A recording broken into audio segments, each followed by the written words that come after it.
ಬೆಳಗಾವಿ ನಗರದ ಹಿರಿಯ ಪತ್ರಕರ್ತ ಮತ್ತು ಸುದ್ದಿ ಸಂಪಾದಕರಾದ ಸದಾನಂದ ಬಾಮನೆ ಅವರ ಮೇಲೆ ಕೆಲ ಅಪರಿಚಿತ ವ್ಯಕ್ತಿಗಳು ಮಾರಣಾಂತಿಕ ಹಲ್ಲೆ ನಡೆಸಿದ ಘಟನೆ ನಡೆದಿದೆ. ನಗರದ ಹೃದಯ ಭಾಗದಲ್ಲಿ ಈ ಘಟನೆ ನಡೆದಿದ್ದು ಸಾರ್ವಜನಿಕ ವಲಯದಲ್ಲಿ ತೀವ್ರ ಆಕ್ರೋಶಕ್ಕೆ ಕಾರಣವಾಗಿದೆ.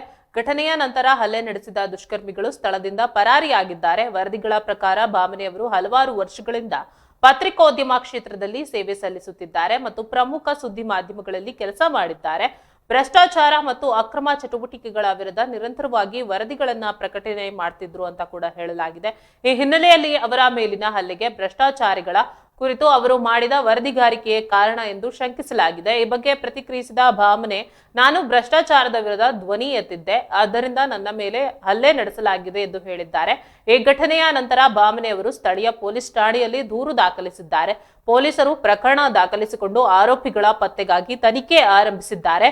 ಬೆಳಗಾವಿ ನಗರ ಪೊಲೀಸ್ ಆಯುಕ್ತರು ಈ ಪ್ರಕರಣವನ್ನ ಗಂಭೀರವಾಗಿ ಪರಿಗಣಿಸುವುದಾಗಿ ತಿಳಿಸಿದ್ದಾರೆ. ಈ ಕುರಿತು ಮಾತನಾಡಿರುವ ಪೊಲೀಸ್ ಆಯುಕ್ತರು ಶೀಘ್ರವೇ ಕಾನೂನು ಕ್ರಮ ಕೈಗೊಳ್ಳಲಾಗುವುದು ಎಂದು ಕೂಡ ತಿಳಿಸಿದ್ದಾರೆ. ಹಲ್ಲೆ ಮಾಡಿದ್ರು, 4-5 ಪೆಟ್ಟು ಅಷ್ಟೇ ಬಡಿದ್ದಾರೆ. ಅದ್ರ ಹಿಂದೆ ಷಡ್ಯಂತ್ರ ಇರಲಿಲ್ಲ, ರಾಜಕಾರಣಿ ಷಡ್ಯಂತ್ರ ಇರಲಿಲ್ಲ. ಮುಂದಿನ ಕ್ರಮ ಮತ್ತು ತನಿಖೆಯ ಫಲಿತಾಂಶಕ್ಕಾಗಿ ಕಾದು ನೋಡಬೇಕಾಗಿದೆ.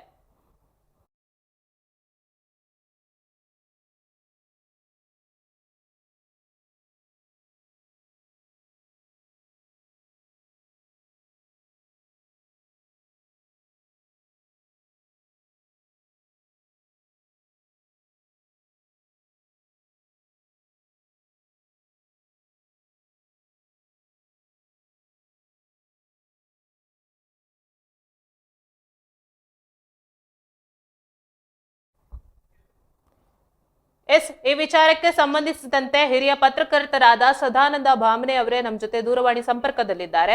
ಬನ್ನಿ, ಏನ್ ವಿಚಾರ ಇದೆ ಅದನ್ನ ಕೇಳೋಣ. ಸದಾನಂದ ಬಾಮನೆ ಅವರೇ, ನಮಸ್ತೆ. ಸರ್, ನಿಮ್ಮ ಮೇಲೆ ಈ ರೀತಿ ಹಲ್ಲೆ ನಡೆಸಲಾಗಿದೆ ಅಂತ ಹೇಳ್ತಾ ಆರೋಪ ಮಾಡಲಾಗಿದೆ. ಇದು ಏನ್ ವಿಚಾರಕ್ಕಾಗಿರ್ಬೋದು ಸರ್? ಏನು, ನಾವು ನಕಲಿ ವೈದ್ಯರ ಬಗ್ಗೆ ಮೇಲಿನ ಮೇಲೆ ವರದಿ ಮಾಡ್ತಿದ್ದು. ಆ ನಕಲಿ ವೈದ್ಯ ಹೇಗಿದ್ದಾನೆ ಅಂತಂದ್ರೆ, ಆತ 3 ಜನ ಈಗಾಗಲೇ ಪತ್ರಕರ್ತರು ಬಡಿಸಿದಾನೆ.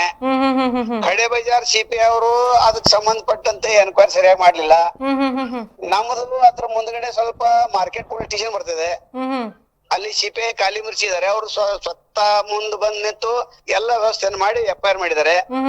ನಾವೇನಂತೆ 3 ಜನ ಏನ ಏಕಾಏಕಿ ಹಲ್ಲೆ ಮಾಡಿದ್ರು, ಅವ್ರನ್ನ ಬಿಡ್ರಿ, ಅವ್ರಿಗೆ ಪೇಮೆಂಟ್ ಕೊಟ್ಟಂತ ನಕಲಿ ವೈದ್ಯರನ್ನ ಹಿಡಿಬೇಕು ಅಂತ ನಮ್ಮ ಬೇಡಿಕೆ ಇದೆ.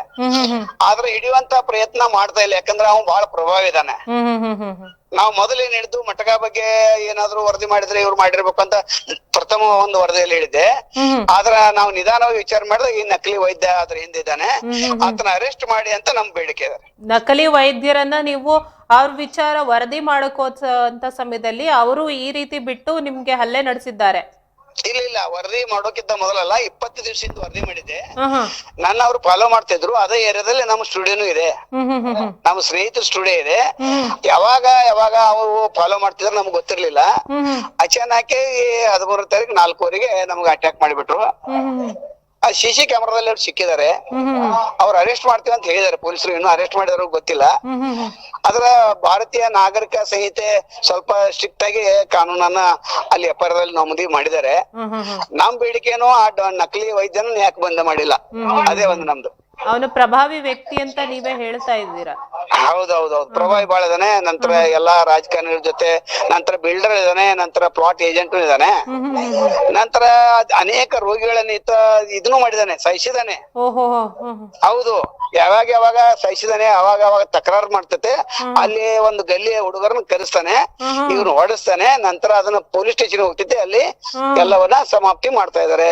ಈ ಬಗ್ಗೆ ಪೊಲೀಸರಿಗೆ ತಿಳಿದಿದ್ಯಾ? ಪೊಲೀಸರಿಗೆ ತಿಳಿಸಿದ ನಂತರನೇ FIR ಆಗಿದಾರಲ್ಲ ಮೇಡಮ್. ನಂದು ಇದು ಹಿಂದೆ ತಿಳಿಸಿದ್ರು ಕೂಡ 3 ಜನರ ಮೇಲೆ ಅದ ಮಾಡ್ಲಿಲ್ಲ. ಪಾಪ ಹೆದರಿದ್ರು ಅವರು, ನೀ ಯಾಕಪ್ಪ ಅಲ್ಲಿ ಮೇಲೆ ಹೋಗಿದ್ದೆ ಅಂತೇಳಿ ಸಿಪಿ ಹೆದರಿಸಿದ್ರು. ಆದ್ರೆ ನಾವ್ ಹೆದರುವಂತ ವ್ಯಕ್ತಿಗಳಲ್ಲ. ಕಳೆದ 35 ವರ್ಷ ಸಮಾಜ ಸೇವೆ ಮಾಡ್ತಾನೆ. ನಂತರ ಹೈದಿಲ್ಲಿ ಪತ್ರಿಕೆ 20 ವರ್ಷ ನಡೆಸಿದಾನೆ. ನಂತರ ಯೂಟ್ಯೂಬ್ ಚಾನಲ್ ಇತ್ತು, ಈಗೂ ಕೂಡ ಫೇಸ್ಬುಕ್ ದಲ್ಲಿ ನಂಬರ್ 1 ಇದೆ ಕರ್ನಾಟಕದಲ್ಲಿ. ಗಟ್ಟಿ ಧ್ವನಿಯಾಗಿ ಎಲ್ಲರ ವಿರುದ್ಧ, ರಾಜಕಾರಣಿಗಳ ವಿರುದ್ಧ, ಈ ಪ್ಲಾಟ್ ಏಜೆಂಟರ ವಿರುದ್ಧ, ಅಕ್ರಮ ಚಟುವಟಿಕೆ ವಿರುದ್ಧ, ಜೂಜಾಟದ ವಿರುದ್ಧ, ಇಸ್ಪಟಾಟ ವಿರುದ್ಧ, ಎಲ್ಲರ ವಿರುದ್ಧ ಇದೆ. ಪತ್ರಕರ್ತರ ವಿರುದ್ಧನೂ ಇದ್ದೇವೆ. ಯಾಕೆ ಟಿವಿ ಪತ್ರಕರ್ತರು ಯಾವ ರೀತಿ ಇಲ್ಲಿ ಹಪ್ತ ವಸೂಲಿ ಮಾಡ್ತಾರೆ, ಅವ್ರು ಯಾವ ರೀತಿ ಶಾಮೀಲಾಗಿದೆ ಅವ್ರ ಬಗ್ಗೆ ನಾವು ವರದಿ ಮಾಡಿದ್ದೇವೆ, ದಿನಪತ್ರಿಕೆ ಬಗ್ಗೆ ವರದಿ ಮಾಡಿದ್ದೇವೆ. ಎಲ್ಲರ ಸಮಾಜದ ದುಷ್ಟ ಶಕ್ತಿಗಳ ವಿರುದ್ಧ ಸತತ 35 ವರ್ಷ ಹೋರಾಟ ಮಾಡ್ತಾ ಇದ್ದೇವೆ. ಎಸ್ ನಿಮ್ಮ ಕಾರ್ಯಕ್ಕೆ ಇದೊಂದು ಶ್ಲಾಘನೀಯ ಸರ್. ಈ ರೀತಿನೇ ಇರ್ಬೇಕು ಪತ್ರಕರ್ತರು. ಇದೇ ರೀತಿ ಆದಂತ ಮುಂದಿನ ದಿನಗಳಲ್ಲಿ ಒಂದು ಒಳ್ಳೆಯ ವಿಚಾರಗಳು ಕೂಡ ನಡೆಯುವಂಥದ್ದು ನಿಮ್ಗೆ. ಅಂದ್ರೆ ಮುಂದಿನ ದಿನಗಳಲ್ಲಿ ಇಂದಿನ ದಿನಗಳಲ್ಲಿ ನಿಮ್ಗೆ ಬೆದರಿಕೆ ಕರೆಗಳು ಆ ರೀತಿ ಏನಾದ್ರು ಬಂದಿತ್ತಾ ಈ ವಿಚಾರಕ್ಕೆ? ಸಾಕಷ್ಟು ಬೆದರಿಕೆ ಕರೆಗಳು, ನಕಲಿ ಏನು ಕೆಲವು ನಾಯಕರು ಕೂಡ ಫೋನ್ ಮಾಡಿದ್ರು, MLA ಗಳು MP ಗಳು ಅವ್ರದ್ದೇನು ಕಟ್ ಮಾಡಿ ಡಿಲೀಟ್ ಮಾಡಿ ಅಂತ ಪೊಲೀಸ್ ಅಧಿಕಾರಿಗಳ ಮೇಲೆ ಮಾಡಿದ್ದೆ, ಅವರು ಡಿಲೀಟ್ ಮಾಡಂತ ವಿಡಿಯೋ ಡಿಲೀಟ್ ಮಾಡಂತ ಹೇಳಿದ್ರು. ನಂತರ ಅನೇಕ ವೇಶ್ಯಾವಾಟಿಕೆ ನಡೆಸುವಂತ 2 ಕೇಂದ್ರಗಳ ಬಗ್ಗೆ ಮಾಡಿದ್ದೆ, ಅವರು ಡಿಲೀಟ್ ಮಾಡಂತ ಹೇಳಿದ್ರು. ಯಾವ್ದು ಮಾಡಿಲ್ಲ ಮೇಡಮ್. ಯಾರಿಗೂ ಈ ರೀತಿ ನೀವು ಎಲ್ಲಾ ವಿಚಾರಗಳನ್ನ ಹೊರಗೆ ಎಳೆಯೋಕೆ ಹೋದ ಸಂದರ್ಭದಲ್ಲಿ ನಿಮ್ಗೊಂದು ಅಡ್ಡಗಾಲ ಆಗ್ತಿದ್ದಾರೆ. ಹೌದೌದೌದು. ಪ್ರತಿಯೊಂದು ಕ್ಷಣನೂ ನಾವು ತೊಂದರೆ ಕೊಡಂತ ಪ್ರಯತ್ನ ಮಾಡ್ತಿದ್ರೆ, ಆದ್ರೆ ನಾವು ಹೇಳ್ತೇವೆ ನಿಮ್ಗೆ ಯಾರಿಗೂ ಹೆದರೋದಿಲ್ಲ ಬೆದರೋದಿಲ್ಲ. ನಾವು ನಮ್ದೇ ಆದಂತ ದಾರಿಯಲ್ಲಿ, ಯಾಕಂದ್ರೆ ಹಿರಿಯ ಪತ್ರಕರ್ತರು ನಾವು ಮಾರ್ಗದರ್ಶಕ ಇದ್ದೇವೆ. ಬೆಳಗಾವಿ ಜಿಲ್ಲೆ ಹಿರಿಯ ಪತ್ರಕರ್ತರು ನಾವು ಒಬ್ಬರೇ ಉಳಿದಿದ್ದೇವೆ. ನಂತರ ಎಷ್ಟೋ ಜನರ ಪತ್ರಕರ್ತನ ರೆಡಿ ಮಾಡಿದ್ದೇನೆ. ಆದ್ರೆ ಅವರಿಗೆ ನಾವು ಹಿಂತಕೊಂಡು ಅಥವಾ ಈ ಪ್ರಕರಣದಲ್ಲಿ ನಾವು FIR ಮಾಡ್ಸಿಲ್ಲ ಅಂದ್ರೆ ಕಿರಿಯ ಪತ್ರಕರ್ತರೆಲ್ಲ ಅನಿಸ್ತಾರೆ. ಹಿಂಗಾಗಿ ಎಲ್ಲಾ ಪತ್ರಕರ್ತರು ನಮಗೆ ಬೆಂಬಲವನ್ನು ಕೊಟ್ಟಿದ್ದಾರೆ. ಆದ್ರೆ ಟಿವಿ ಅವರಾಗ್ಲಿ ಅಥವಾ ದಿನಪತ್ರಿಕೆ ಅವರು ಬಂದು ಮಾತಾಡ್ಸ್ಬೇಕು, ಸೌಜನ್ಯದಿಂದ ಮಾತಾಡ್ಸಿಲ್ಲ. ಯಾಕಂದ್ರೆ ಅವ್ರು ರಾಜಕಾರಣಿಗಳ ಜೊತೆ ಶಾಮೀಲಿದ್ದಾರೆ, ಎಲ್ಲರ ಜೊತೆನೆ ಶಾಮೀಲಿದ್ದಾರೆ ಮೇಡಮ್. ಯಾವ್ದೋ ಅಕ್ರಮ ಚಟುವಟಿಕೆ ಬೆಳಗಾವಿ ಜಿಲ್ಲೆಯಲ್ಲಿ ನಡೀತೇವೆ. ಎಲ್ಲ ಪತ್ರಕರ್ತರು ಈ ರೀತಿ ವಿಚಾರಗಳು ನಡೆಯುತ್ತೆ. ಪತ್ರಕರ್ತರು ಒಳ್ಳೆಯವರು ಇರ್ತಾರೆ, ಈ ರೀತಿ ಒಂದು ಬೇರೆ ಚಟುವಟಿಕೆಗಳಲ್ಲೂ ತೊಡಗಿರೋರು ಇರ್ತಾರೆ. ಬಟ್ ನಿಮ್ಮ ನಿಲುವು ಇಲ್ಲಿ ಗಂಭೀರವಾಗಿದೆ. ನಿಮ್ಮ ನಿಲುವಿಗೆ ನಾವು ಕೂಡ ಶ್ಲಾಘನೀಯ ಇಲ್ಲಿ. ಎಸ್ ಸರ್, ಇದೇ ರೀತಿ ನಾವು ಈ ವಿಚಾರವನ್ನ ಗಂಭೀರವಾಗಿ ಪರಿಗಣಿಸಿ ಸುದ್ದಿಯನ್ನ ಮಾಡ್ತೀವಿ ಸರ್. ಧನ್ಯವಾದ ಸರ್. 3 ಜನ ಯುವಕರು ಹಲ್ಲೆ ಮಾಡಿದ್ರು, 4-5 ಪೆಟ್ಟು ಅಷ್ಟೇ ಬಡಿದ್ದಾರೆ. ಅದ್ರ ಹಿಂದೆ ಷಡ್ಯಂತ್ರ ಇರಲಿಲ್ಲ, ರಾಜಕಾರಣಿ ಷಡ್ಯಂತ್ರ ಇರಲಿಲ್ಲ, ಮಟಕ ಬುಕ್ಕಿಗಳ ಷಡ್ಯಂತ್ರ ಕೂಡ ಇರಲಿಲ್ಲ ಅಂತ ಇತ್ತಲಾಗಿ ಗೊತ್ತಾಗ್ತಾ ಇದೆ. ನಿನ್ನೆ ರಾತ್ರಿ 10:30 ನಂತರ ಏನು ಮಾಡಿದೆ ಅಂತಂದ್ರೆ, ಅಲ್ಲಿ ಒಬ್ಬ ವೈದ್ಯ ಇದ್ದಾನೆ, ಆ ಏರಿಯಾದಲ್ಲಿ ಒಬ್ಬ ವೈದ್ಯ ಇದ್ದಾನೆ ಚನ್ನರ್ಕೋಟದಲ್ಲಿ.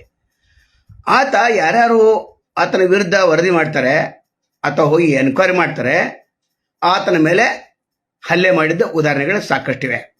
ಕಡೆ ಬಜಾರ PSI CPIಗೆ ಇದು ಗೊತ್ತಿದೆ. ಹಿಂದೆ ನ್ಯೂಸ್ ಅವ್ರ ಮೇಲೆ, ವರದಿಗಾರ ಮೇಲೆ ಹಲ್ಲೆ ಆಗಿತ್ತು. ಅದನ್ನ ಅವರು ಹೋಗಿ ಅಲ್ಲಿ ಕಡೆ ಬಜಾರದಲ್ಲಿ ಆ ವರದಿಯನ್ನು ಒಪ್ಪಿಸಿದ್ರು. ಆ ನಂತರ ಏನಾಯ್ತು ಗೊತ್ತಿಲ್ಲ. ಇಲ್ಲಿ ಬೆಳಗಾವಿ ಒಂದು ಗಲ್ಲಿಯ ಯುವಕರನ್ನ ಆತ ಉಪಯೋಗ ಮಾಡಿದ್ದಾನೆ. ಯಾಕಂದ್ರೆ ನಾ ಬರೋದು ಹೋಗೋದು ಆತನಿಗೆ ಗೊತ್ತಿತ್ತು. ಹೀಗಾಗಿ ಯಾರ್ಯಾರು ಆತನ ಬಗ್ಗೆ ನಾವು ವರದಿ ಮಾಡಿದ್ದು ನಕಲಿ ವೈದ್ಯ ಅಂತ ಹೇಳಿ, ಅದೇ ಒಂದು ವಿಚಾರನ ಇಟ್ಕೊಂಡು ಆತ ಫಾಲೋ ಮಾಡ್ತಿದ್ದ. ಫಾಲೋ ಮಾಡಕ್ಕೆ ಹುಡುಗರನ್ನ ಹೇಳಿದ್ದ. ಅವನಿನ್ನೇ ಹೇಳಿದ್ದು ಮಟಕ ಬುಕ್ಕಿಗಳ ದಿಂದ ಹಲ್ಲೆ ಆಗಿದೆ ಅಂತ. ಅದು ಕೂಡ ನಿಜ ಇದೆ, ಒಬ್ಬ ಇದ್ದ ಅದರಲ್ಲಿ ಇರಬಹುದು. ಅದರ 3 ಜನ ಏನು ಯುವಕರಿದ್ದಾರೆ ಅವರೆಲ್ಲ ಒಂದು ಗಲ್ಲಿಯ ಯುವಕರು. ಆ ಗಲ್ಲಿಯ ಹೆಸರನ್ನು ಹೇಳ್ತಾನೆ. ನಿನ್ನೆ ಫುಟೇಜನ್ನು ನೋಡ್ತಾ ಇದ್ದಾರೆ ಕಡೆ ಬಜಾರ ಪೊಲೀಸರು. ಆದ್ರೆ 3 ಜನ ಯುವಕರು ಹಲ್ಲೆ ಮಾಡಿದ್ರು, 4-5 ಪೆಟ್ಟು ಅಷ್ಟೇ ಬಡಿದ್ದಾರೆ. ಅದ್ರ ಹಿಂದೆ ಷಡ್ಯಂತ್ರ ಇರಲಿಲ್ಲ, ರಾಜಕಾರಣಿ ಷಡ್ಯಂತ್ರ ಇರಲಿಲ್ಲ, ಮಟಕ ಬುಕ್ಕಿಗಳ ಷಡ್ಯಂತ್ರ.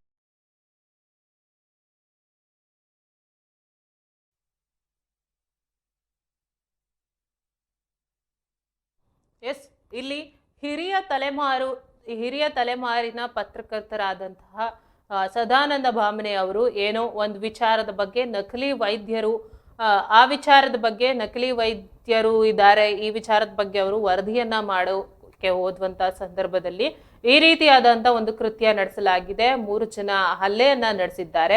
ಅಂದ್ರೆ ಹಿರಿಯ ತಲೆಮಾರಿನ ಕೆಲವು ವಿಚಾರಗಳನ್ನ ಧ್ವನಿ ಎತ್ತಿದ್ರೆ ಈ ರೀತಿಯಾದಂತ ವಿಚಾರಗಳು ಖಂಡಿತವಾಗಿ ನಡೆಯುತ್ತೆ. ಅಂದ್ರೆ ಭ್ರಷ್ಟಾಚಾರದ ವಿರುದ್ಧ ಧ್ವನಿ ಎತ್ತಿ ಮಾತನಾಡಿದಾಗ ಈ ರೀತಿ ನಡೆಯೋದು ಸಾಮಾನ್ಯವಾದ ವಿಷಯ. ಆದ್ರೆ ಪೊಲೀಸ್ ಅಧಿಕಾರಿಗಳು ಏನಿದ್ದಾರೆ ಇದರ ಬಗ್ಗೆ ಗಂಭೀರವಾಗಿ ಪರಿಗಣಿಸಿ ಆದಷ್ಟು ಬೇಗ ಅವ್ರಿಗೂ ಕೂಡ ಒಂದು ನ್ಯಾಯವನ್ನ ನೀಡುವಂಥದ್ದು. ಒಬ್ಬ ಪತ್ರಕರ್ತ ಅಕ್ರಮಗಳನ್ನ ಬಯಲಿಗೆಳೆಯುವಂತ ಸಂದರ್ಭದಲ್ಲಿ ಅವರಿಗೆ ಒಂದು ನಾವು ಪ್ರಶಂಸೆಯನ್ನ ನೀಡಬೇಕು. ಆದ್ರೆ ಇಲ್ಲಿ ಅವ್ರಿಗೆ ಏನ್ ಗೂಂಡಾವರ್ತನೆ, ಅವ್ರ ಮೇಲೆ ಹಲ್ಲೆ ನಡೆಸುವಂತ ವಿಚಾರ ನಡೆದಿದೆ. ಇದು ಒಂದು ಪ್ರಜಾಪ್ರಭುತ್ವದ ಮೇಲೆ ನಡೆದಿರೋ ದಾಳಿ ಅಂತ ಕೂಡ ಹೇಳ್ಬೋದು. ಭ್ರಷ್ಟಾಚಾರದ ಬಗ್ಗೆ ಸುದ್ದಿ ಮಾಡಿದ್ರೆ ಆತನನ್ನ ಹಲ್ಲೆ ನಡೆಸುವಂತ ವಿಚಾರ ಇಲ್ಲಿ ನಡೆದಿರುವಂತದ್ದು.